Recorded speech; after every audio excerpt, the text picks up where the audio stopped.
Evening, everyone. So what I'm going to do is to share my lead generation list. So what I do is go on find a business in Adelaide, Australia.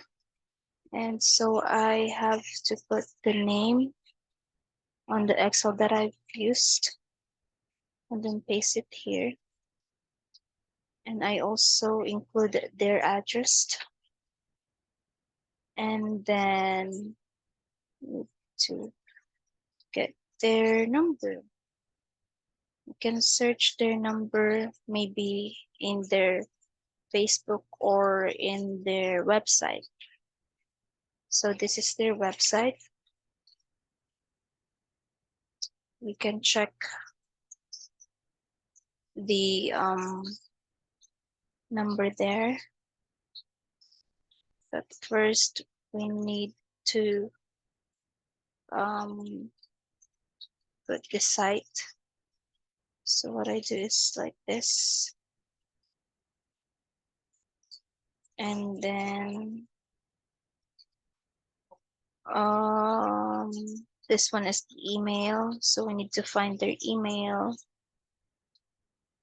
Their email is this one.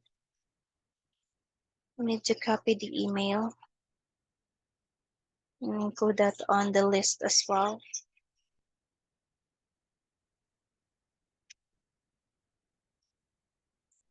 Oh, no, sorry.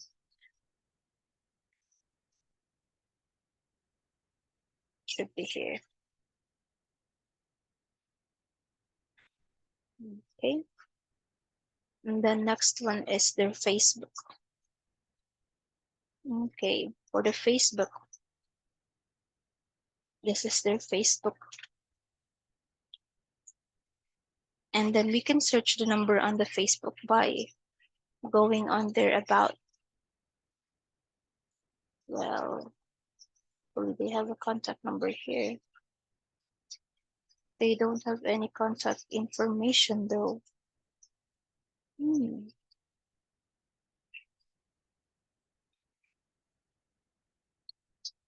Okay, you can search their info, and this is their Instagram, so we can reach them as well. And then we can search their name on the link in LinkedIn. Need to search if there's any. I guess there's none, so this is going to be my work. All right. So I put the name of the business, address, the phone number, the email, their website, their Facebook account, their Instagram, their Twitter, their TripAdvisor link, and their LinkedIn, if there's any. So you can see that as well. All right, so that's for my work. And I'll stop sharing.